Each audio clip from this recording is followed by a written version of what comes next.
Temeter and Huron fell were at the shallow ridge before the bunker's steel hatch, shouting at their kin to run and not look back. Temeter felt a pang of fear, not for himself, but for his men. They had responded perfectly to his command, falling back in good order and surging away from the enemy along the trench lines they had already cleared. Hundreds of them were already in the bunkers, sealing themselves in to weather the imminent bombardment, but there were many more he knew would not live to make it to the doors. He looked up again at the sickly sky, and Temeter became torn inside. Who betrayed us? He asked himself, echoing the aged dreadnaught's question. Why, in terror's name, why?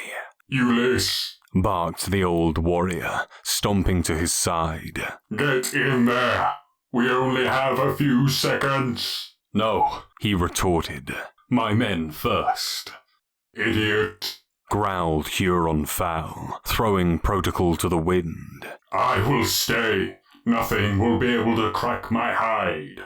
You go, now. He shoved Temeter with his colossal manipulator claw. Go inside, damn you. Ulysses Temeter stumbled back a step, but his gaze was still on the sky. No, he said, just as flickers of brilliant light turned the day a glittering white. At high altitudes overhead, the first wave of the virus warheads detonated in series, a wall of airbursts instantly unleashing a black rain of destruction. The viral clades, capable of hyper-fast mutational change and the exponential growth rates feastive on native airborne bacteria.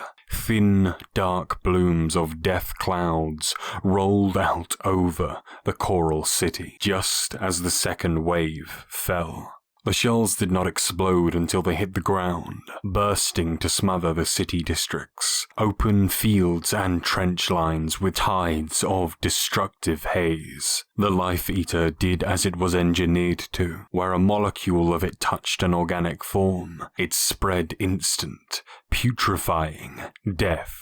The coral city, every living thing, every human, animal, plant, every organism down to the level of microbes was torn apart by the virus. It leapt boundaries of species in a second, burning out the life of the planet. Flesh rotted, and blood became ooze. Bones shredded and turned brittle. Istvanians and Astartes alike died screaming, united in death by the unstoppable germs. Temeter saw the warriors running towards him, dying on their feet.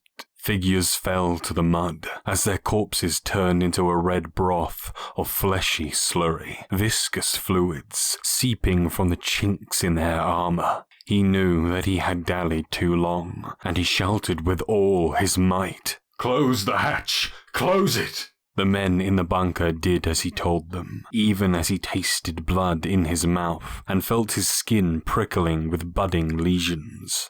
The metal door slammed shut and hissed with a pressure seal, locking him out. Temeter hoped they had been quick enough. With luck, they would not have taken any of the virus inside with them. He managed 2 stumbling steps before he fell, the muscles in his legs singing with agony. Huron Fowl caught him. I told you to run, you fool. The captain flung off his helmet with a final, agonized gesture of defiance. It was useless now, the virus having moved effortlessly through the breather grill into his lungs. His hand flailed at the metal flank of the dreadnought and traced a runnel of dark fluid. Even through the pain, Temeter understood.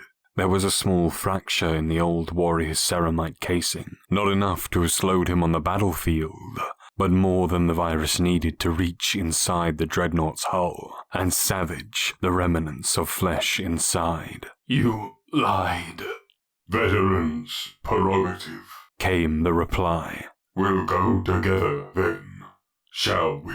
Huron Fowl asked, embracing Temeter's body to him, moving swiftly away from the bunker. It took every last effort from Temeter to nod, Blinded now, he could feel the tissues of his eyes burning and shriveling into his head, the soft meat of his lips and tongue dissolving. Huron Fowl's systems were on the verge of shutdown as he stumbled to a safe distance, skidding to a halt. This death, rasped the vocoder. This death is ours. We choose it. We deny you your victory. Single burning nerve impulse, the mind of the warrior at the heart of the dreadnought, uncoupled the governor controls on his compact fusion generator and let it overload.